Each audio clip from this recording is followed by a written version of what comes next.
परसों हम मुंबई शिफ्ट हो रहे हैं।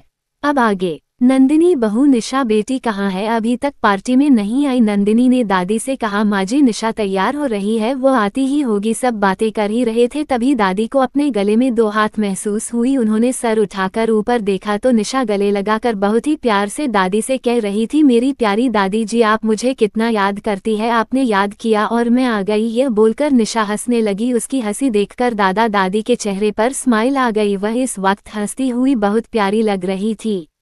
दादी ने निशा के गाल पर हाथ रखकर उसे थोड़ी डांट लगाते हुए कहा, नालायक, जब देखो मुझे तंग करती रहती है। ओहो मेरी प्यारी दादी माँ, अगर मैं आपको तंग नहीं करूंगी तो किसको करूंगी, आपकी लाडले पोते अंश भाई को। वैसे दादी माँ मुझे अंश भाई दिखाई नहीं दे रहा है, इनसे मिलिए। यह है अशोक और नंदिनी की बेटी निशा, अशोक सिंघानिया निखिल और अंश सिंघानिया की छोटी बहन। उम्र 22 साल, हल्का सांवला रंग, ब्राउन आंखें। जब भी हंसती है इसके गालों पर एक बहुत ही प्यारा सा तिल निशा को और भी आकर्षक बनाता है। अभी कॉलेज स्टूडेंट है और थोड़ी नटखट भी है, हमेशा अपनी दादी को तंग करती रहती है, सबकी लाडली है। अपने दोनों भाइयों से बहुत प्यार करती है।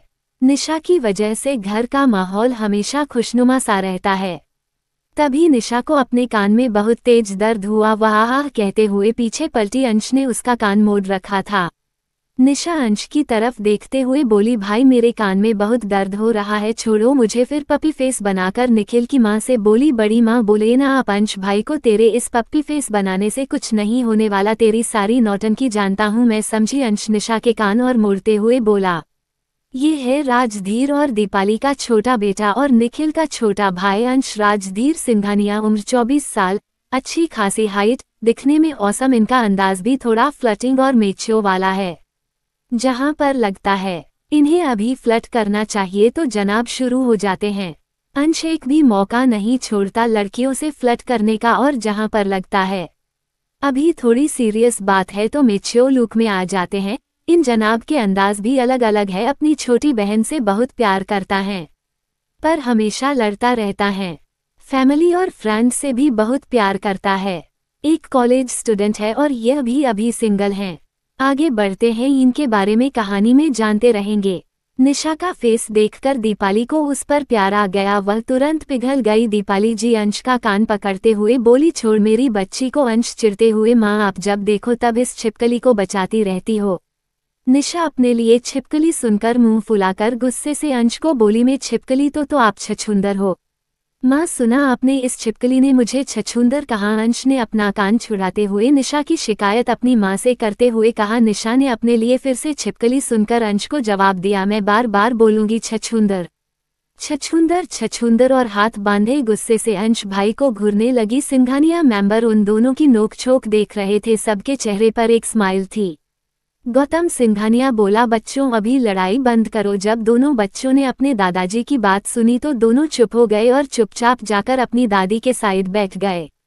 दादाजी ने आगे कहना शुरू किया, परसों हम मुंबई शिफ्ट हो रहे हैं। उनकी यह अनाउंसमेंट सुनकर सब शॉक हो गए।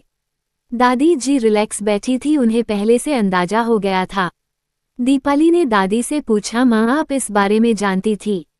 दादी ने जवाब दिया, मुझे थोड़ा थोड़ा अंदाजा था पर कंफर्म नहीं थी। तभी नंदिनी बोले, पिताजी अचानक ऐसे कैसे हम लोग मुंबई शिफ्ट हो सकते हैं? दादाजी ने सबको देखकर बोले, कितना टाइम हो गया है मुंबई जाकर, इसलिए अब मुंबई शिफ्ट होने का इरादा बना लिया है।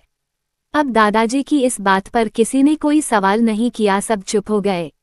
तभी निशा अपने दादाजी से बोली, दादाजी आपके मुंबई में एक खास दोस्त भी है, उनसे भी मुलाकात हो जाएगी आपकी। हाँ बेटा तुम सही कह रही हो, कितना टाइम हो गया उससे मिले। दादाजी कुछ सोचते हुए बोला, अगर उसे पता चला मैं मुंबई आ रहा हूँ तो खुशी के मारे ही उछलने लग जाएगा, वह बहुत खुश होगा मुझे देखकर। यह बोलते वक्त उनके चेहरे पर बड़ी वाली स्माइल थी। दादाजी को खुश देकर सबके चेहरे खिल गए। कुछ देर यूं ही बातें करने के बाद सब अपनी अपने रूम में सोने चले गए। सहगल हाउस में निहारिका बेड पर सो रही थी। उसकी पूरी बॉडी से पसीना निकल रहा था। नहीं रिबॉर्न क्यूट डी गर्ल कहानी लिखा है ऑथर फिजा। कहानी पसंद आई हो तो कमेंट में ज़रूर बताना।